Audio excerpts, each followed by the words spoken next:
Hey guys, Thomas Cecilia Jr. here, aka Mustached, here to review the DLC for Sonic Frontiers, that being Sonic Frontiers: The Final Horizon. If you end up enjoying this review for the DLC, then please feel free to like, comment, and subscribe. Also make sure to check out those links in the description. One will head over to my petition to help out smaller YouTubers.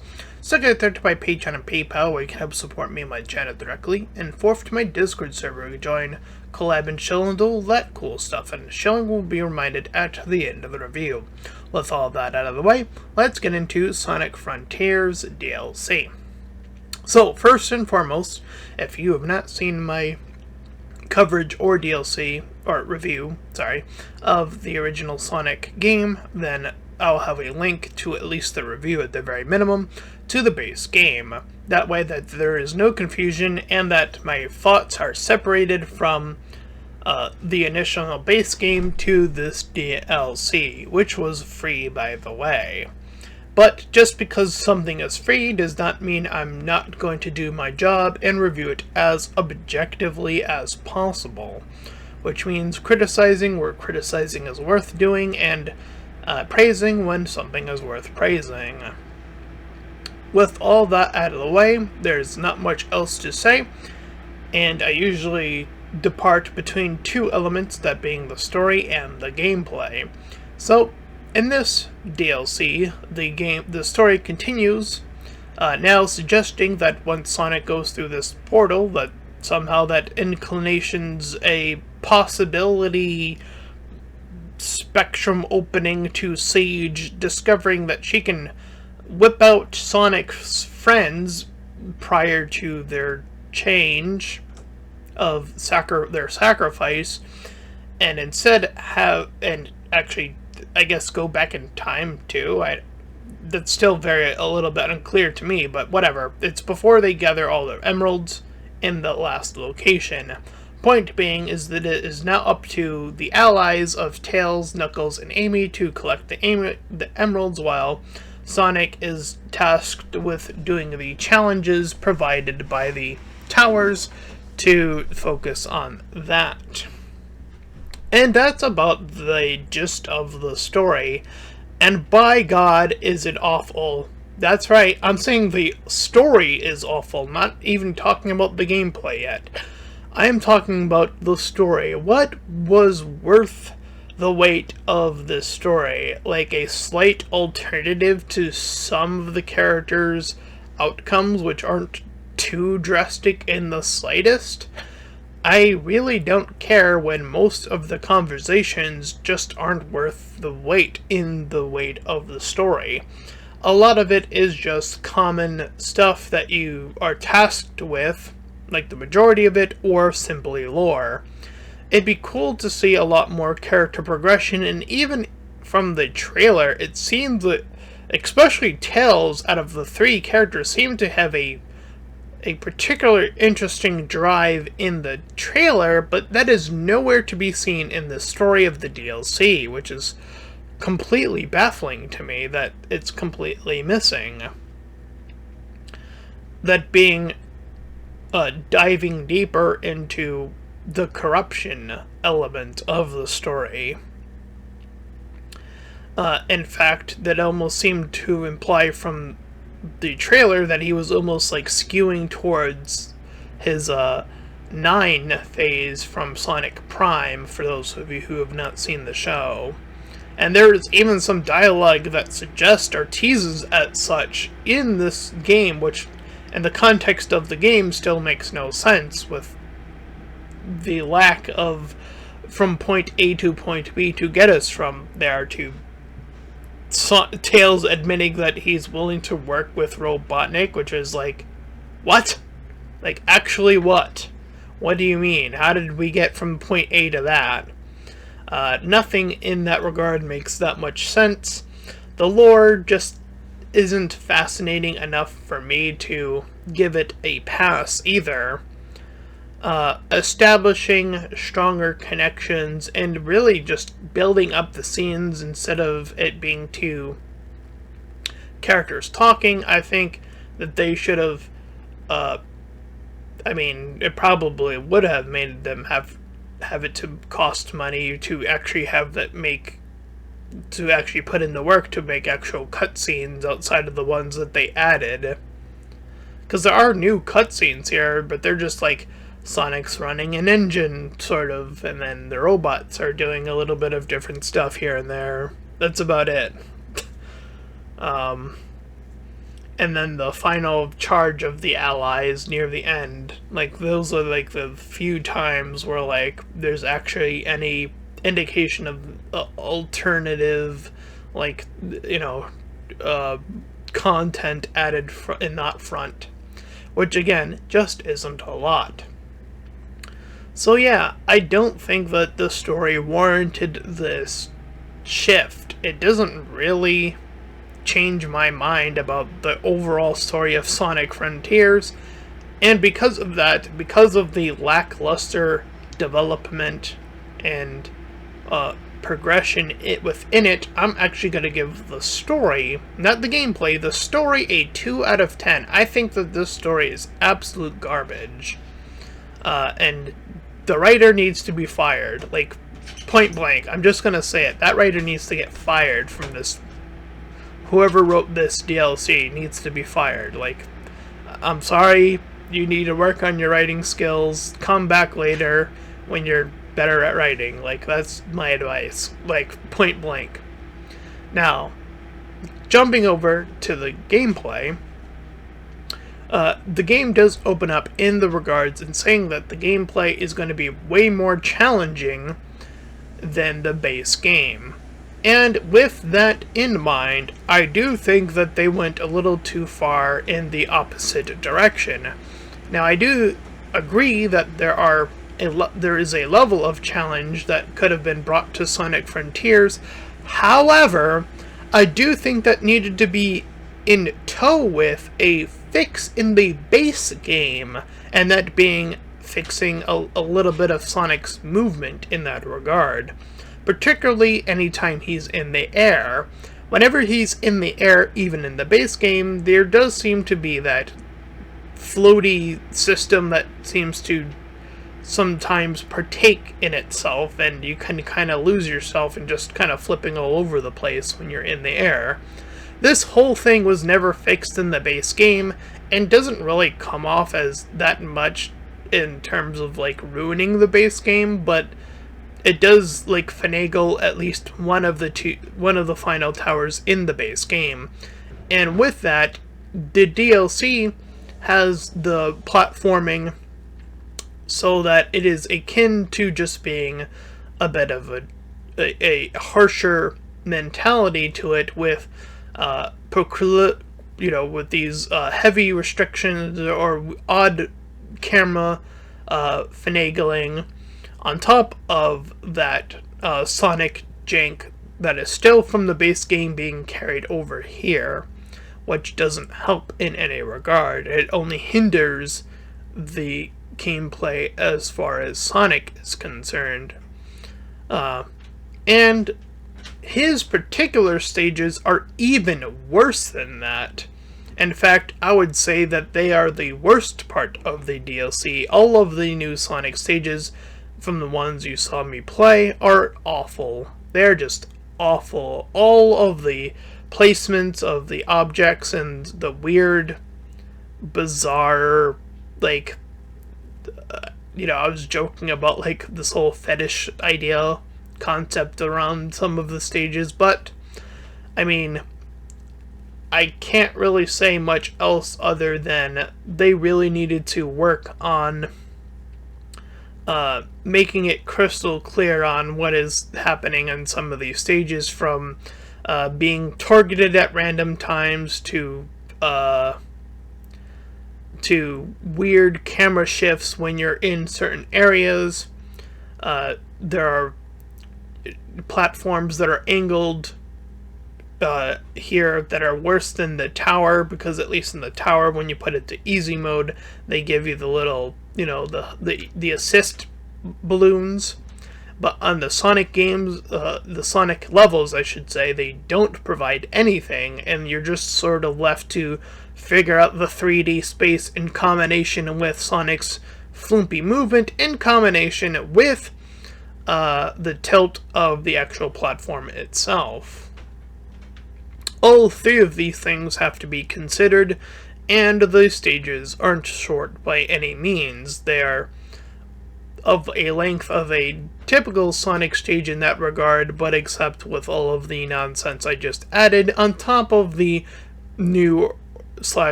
challenges that they've decided to add, which include racing and evil tails, collecting birds, which in every case you can't platform beyond a normal jump, which can make, I mean, they make it a relatively short distance, but sometimes even still, that is still asking for a bizarre ask, especially when I was jumping with the flickies, or animals in question, that sometimes I would press X and not jump and just fall off the stage, which is absolutely horrendous on the part of that. So there's all of that. As far as controlling the other characters, they get some of the flumpy material as well, and it seems like leveling them up seems to be what can contribute more and more to their flumpiness. But some of the other elements that are wonky are Knuckles' glide. It is way too wide of a shift from what you're trying to pinpoint. Tails' ability to fly allows him to circumvent any challenge that he is pretty much provided, especially if you give him the ship charge early. When you obtain skills with Tails, if you unlock that one first, you can essentially, once you do an infinity symbol on the ground, you can essentially do every Tails challenge without doing the challenge portion of every Tails segment. You can just literally fly to anywhere in the game at that point. So there's that to consider. That Tails is the most broken character in the entire DLC. No questions asked. And I don't mind broken characters, it's just a bit bizarre. And I just wanted to point that out. Furthermore, speaking of terrible segments, the boss rush wasn't anything near pleasant at all, and there is only seemingly one way that I've only currently seen to even do the boss rush, and to me that feels like the opposite of challenge. That feels like the opposite of the very thing you said that this game was going to be, and that is very, I mean, it's a double-edged sword in that it is a challenge, but the type of challenge you are sort of gleaning your player audience towards is one where they're mashing buttons in a particular way, with the exception of learning how to perfect parry, which is the only part of the challenge that still is a requirement, whereas the rest of it is just learning how to fast track the boss, which, if you don't know, you'd probably have to look it up, but I'm just going to tell you, the Cycloop is your answer to most of the bosses, with the exception of the second half of the second boss. And with the final boss, there is another trick that I did not know about, because the target reticle seems to be your main enemy in the entire segment of the final boss, that being when the moon or the end connects to the robot. For whatever reason, Supersonic, when you initially get close enough, automatically targets the head, and to progress you need to stem off the pipeline between the robot and the moon, and the only way to do that is to target the actual pipeline.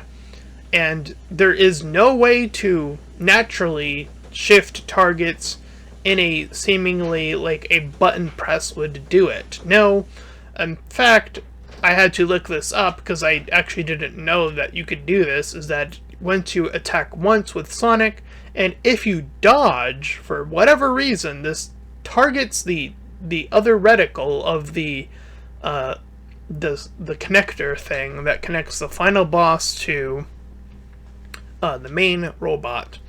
And this allows you to actually progress through the final boss. Otherwise, you're fighting an infinity boss, which will eventually drain your rings. That's the only reason why I even bother mentioning this, is that, again, there's only one way to conceivably do this final boss too, on top of the gauntlet only having one conceivable way that I've only seen. Again, I've not seen anyone do it, quote-unquote, the normal way, or, you know, the normal way they probably would have fought the bosses regularly through the regular playthrough of Sonic Frontiers, is essentially what I'm getting at here.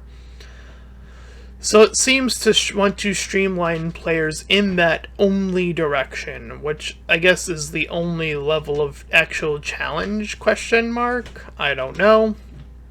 And that essentially ends the game at that point. Cleanup is completely unwarranted.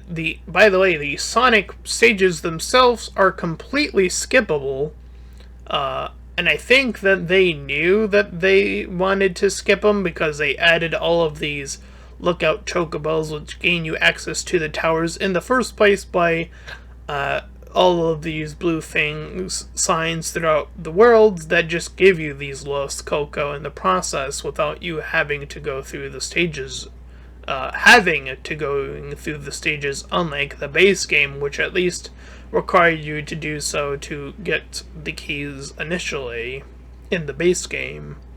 So that was something that was changed, and I feel like that was done in order to skip those stages, which I'm feeling like there were two separate teams almost from the creators of the Sonic stages and the open world challenges. I feel like it almost feels like they're two separate teams based on of how drastically different they play from one another. I could be wrong about that, but again, that's just a feeling I get from playing it. And unfortunately, due to the finagling and unfixing of the base game, I feel like the game, or DLC at the very most, came across as something that looked like it came out of something that would come out of crunch, which is never a good sign. Crunch is, of course, is when you rush your people who make your game to make a product, and that is never a good thing, and should always be criticized, because you should always give your people the allotted time to do whatever project they need to do. With that being said, I'm going to go ahead and score the gameplay. I'm going to go ahead and give it a 4 out of 10. Now, I know that that's not as low as people were expecting, but it is technically completable. Technically. And that is the only reason I think I'm even giving it that high, if I'm being completely honest. And again, Tails being broken is a bit fun. Amy still being semi-broken is a little bit fun. Knuckles is probably the wonkiest with his bizarre gliding coming into, you know, frustration from time to time. But other than that, the Sonic stuff needed to be completely reworked or something or other. I don't know.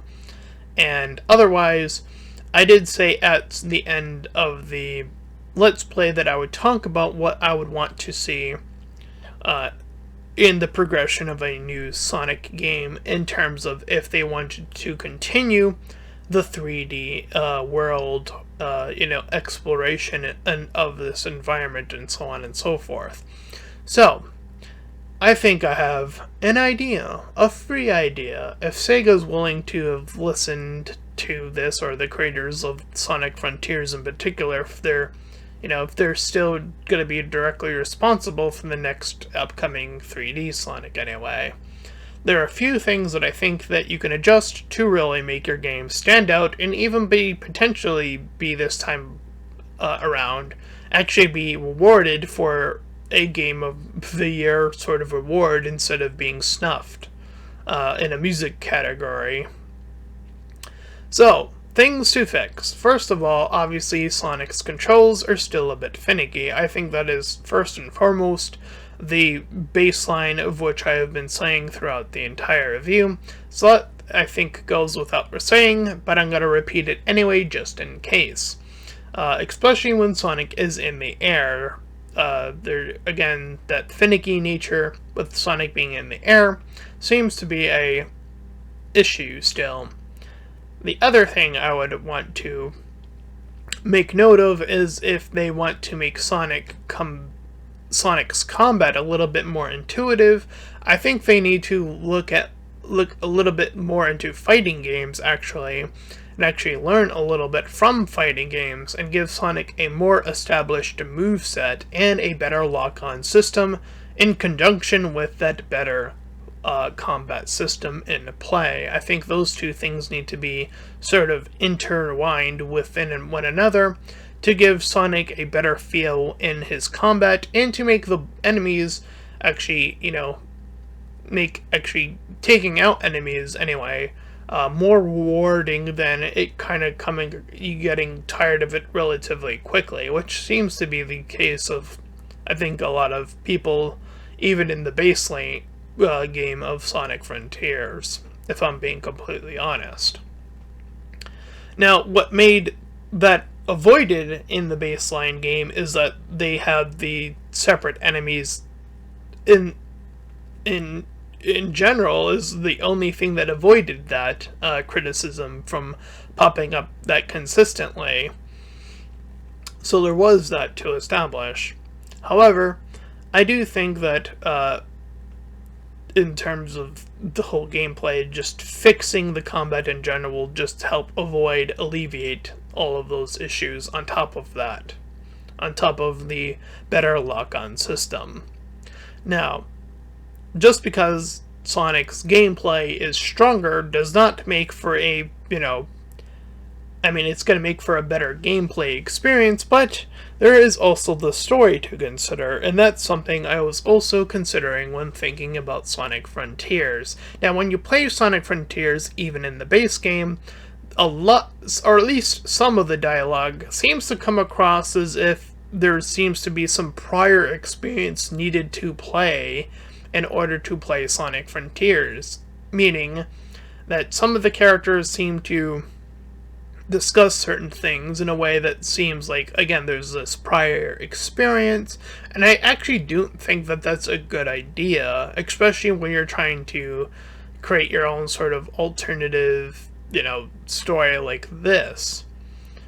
Because I don't know where they were pulling this Sonic from exactly. Again, there are probably a few recent games that in chronological close order to Sonic Frontiers that are probably established as I guess in the sphere of what you could have played to kind of gauge where this Sonic is supposed to be, but I couldn't tell you for sure what that case of that is anyway. So I think what would be more warranted, and I know this is a weird thing to suggest, especially with Sonic, considering how many versions of Sonic there are, but I actually do honestly think that for a story, I think a soft reboot of Sonic is actually something that I think would actually help this game, or the future game, a lot in terms of its story. And I'm talking about starting over from scratch in this terms of that. I'm talking about before Sonic meets Tails and it has all the connections. I'm way before that. I think you can draw upon the comic book stuff. I mean, I know you can't probably use comic book characters because of the whole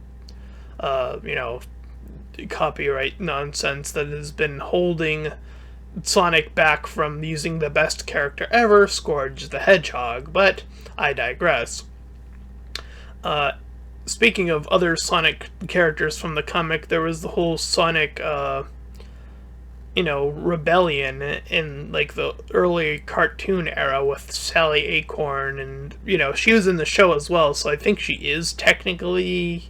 could technically be usable in a game. I don't know. Again, I'm not sure about what that copyright looks like in comparison to someone like Scourge, but I digress. Point being is that I think that having a story where you're actually playing as a more inexperienced Sonic the Hedgehog, meeting Robotnik for the first time all over again, like his first encounter, actually establishing what their connection is going to be, what their rivalry is going to be from scratch. I think that that can establish or re-establish more so over a better dialogue, better dialogue opportunities, and allow you to re-strengthen your characters, because it does feel like some of your characters are a little bit lost in translation, especially in the DLC. Tails in particular came off as really bizarre, considering how much he seems to criticize himself in the writing of the game. So, I mean, you were trying to tell me something, so I'm trying to reflect it back to you and say, yeah, you need to rework Tails to do something. I don't know.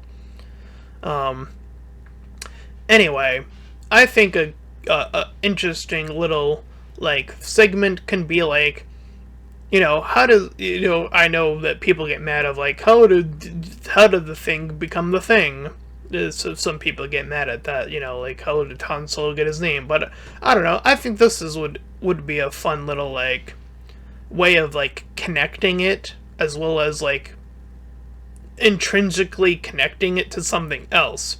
And that being having Tails being the intelligent character in the group when he's established to meet with Sonic, now for the first time, is the one who helps him develop his shoes that way, and the shoes in the way that they don't, like, burn off of his, feet, or he burns through them, in order to, have him be able to run and maintain that running speed, and that having been the first invention that Tails does for Sonic, and for them to bond in more cutscenes rather than just normal typical stages, because again, I do feel like re-establishing that firm connection is what's really going to sell the main point of, a soft reboot. And I know what I just said, but with the whole Scourge being the best character, is that one of the more the best arc in Sonic for me of all time was still the time when Scourge did get Tails and Sonic to fight each other. And I think the way that they established that was French kiss, like, mwah, beautiful. Too bad they can never pull that off in a video game. Like, man, I would love to see the equivalent of that happen in a Sonic video game, or like an equivalent of Scourge's character, like, interferes and, like, cuts off Tails' love life, which happens in the comic, but he looks like Sonic, which is what inevitably gets Tails to think that it is Sonic, and then they fight. So it was over love, and love that wasn't even real, because the person that Scourge got was like an assassin or whatever. So yeah, that was a real fun arc, but too bad they can't mimic that. Because boy, I would love to see that iteration of Sonic and Tails' early, like, getting over a really harsh battle early on in their relationship, and then having their bromance be cemented by them dealing with a Scourge equivalent, and as well as Robotnik, and then Sonic wanted to keeping Tails safe, and then Tails wanting from the experiences as they progress through the story to want to become more and more dependent, and actually have that follow through be consistent, and have the waves come where they should, instead of feeling out of place and unnecessary. in terms of other characters, if we're just looking at the ones that are here, the whole Amy thing, I think that she was like rebooted a while ago because obviously the Amy that was initially picked from the comic book was like too young for Sonic. And like there was that whole weird thing about like them aging Amy up, and then once they did that, they just made that the default Amy at some point, and that sort of just became the canon Amy that has the crush on Sonic. And like, yeah, I can see them sticking kind of with the baseline of that for Sonic in terms of Amy, if they're gonna keep her around, which they probably will, because you know she's a well-established character at this point. You know, I actually don't think that they need to switch up Amy too much in this regard. She's pretty well established now that she has the whole, again, recanonized, like, aged up thing going for her now. And that's been a thing for a while, so it's not like anything new. But, like, yeah, just, you know, again, readjusting Amy, I don't think there's a lot of work you need to do with her in particular, so, you know, again, resetting it, you know, reestablishing the coupling, the idea that, maybe getting more and more insight into Sonic's attitude towards the actual relationship itself would be kind of fun or funny, potentially, I don't know.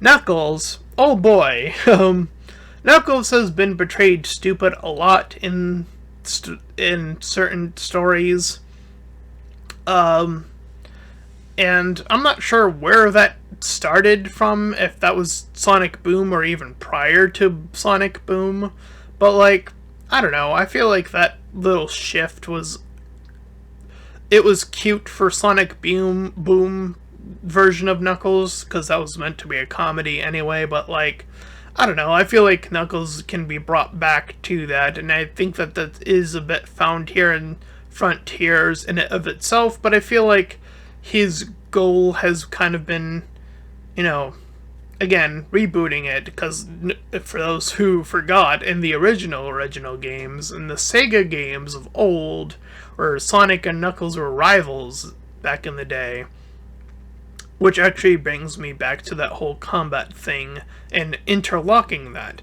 Again, if you reboot it, one of the close to final bosses would be Knuckles again, an actual, like, not a robot enemy, but like an enemy, and having it fight like more like a fighting game rather than this sort of homing system that, you know, Frontiers has allowed to be the main line, seems to be the way I would want to push the combat in particular, because Sonic Heroes, they had the whole verses of the characters, but that combat system was also way more awful. Like, the abilities and like how fast you can like knock your enemies out, or have them knock you out, because sometimes they would do that instantly, and it'd be like, oh, okay, we're just, you know. So, instead of doing the Sonic Heroes thing and making the combat absolutely horrid, and instead of doing the lock-on system, of which Sonic Frontier seems to also just in itself seemingly struggle with, especially when it comes to like retargeting who you're targeting, a more combat-oriented, like, literally almost switch it to a fighting game when, like, Sonic confronts Knuckles as a boss or whatever. I think those moments would be really, really strong and really, really cement a really strong Sonic game. You know, and you can combine that with the more iconic Sonic enemies, like your typical Dr. Robotnik segments and his robots. Those can still be maintained. I think you can mix and match when you, like, between fighting a ally or enemy, like in Knuckles, and then fighting Robotnik. I think that you can have almost like two different fighting styles almost between the two, and have, again, a few enemies that are like, again, akin to more like Knuckles. And again, if you did the whole Tails thing, you would actually have that moment of that could actually be one of your early boss battles, is Sonic fighting Tails and having that fun be achieved. And then Sonic versus Knuckles, again, having that rivalry be reestablished. Maybe having a rivalry that is also very popular, at least in the modern day. You know, Sonic is Sonic versus Shadow. I mean, Shadow's like also a point Sonic's enemy. I know that's shocking considering how many times he's become an ally to Sonic throughout the different eras.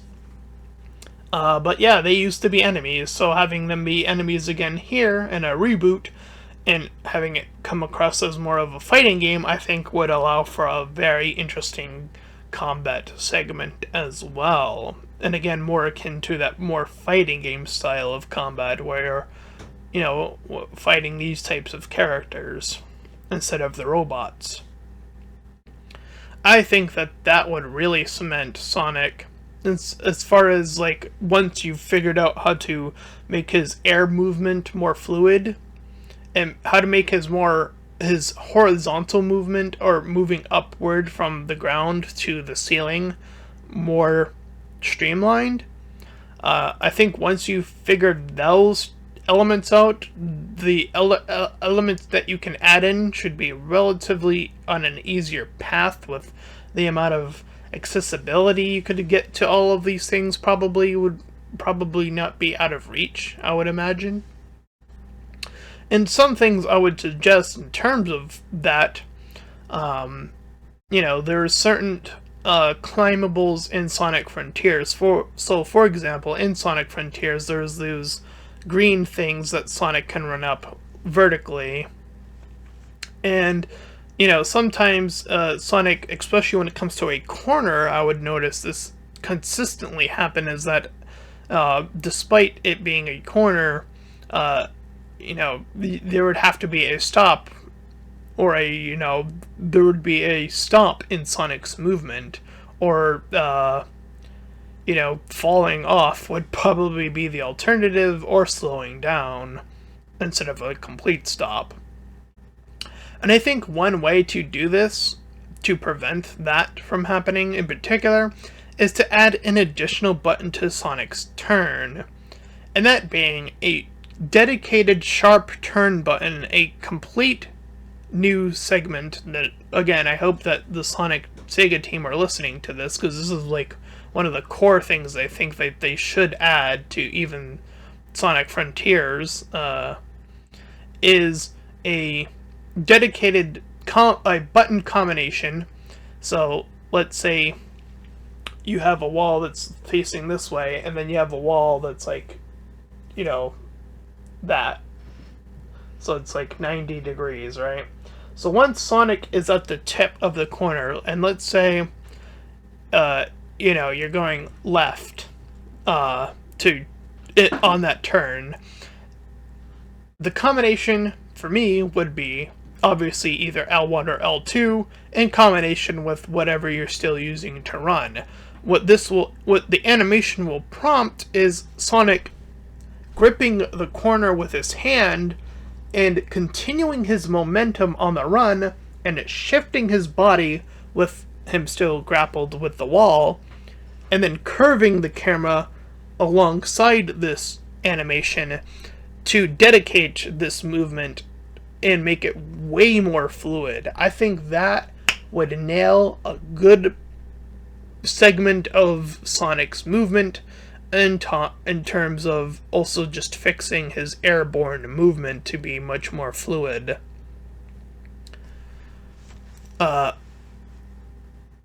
yeah, I think outside of that one move in Sonic's air fluidity being a jumbled mess, I think once you fixed those two elements, quite frankly, and then make the combat, separate it between robot combat and then, you know, ally/enemy combat, I think once you do those three things and then reboot your story, so 4 things, I think you have a Game of the Year Sonic game, guaranteed. Guaranteed. Like, that's free. That's free. That's a free idea that you can purchase. You can slap a $60 new game slap on for Sonic fan games, or no, sorry, as a official Sega game for Sonic.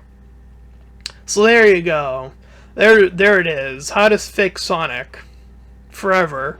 Like, seriously, you could just keep on with the same, or like a similar tight format of that, and just adjust the story for every new element or phase that you want to go through for it.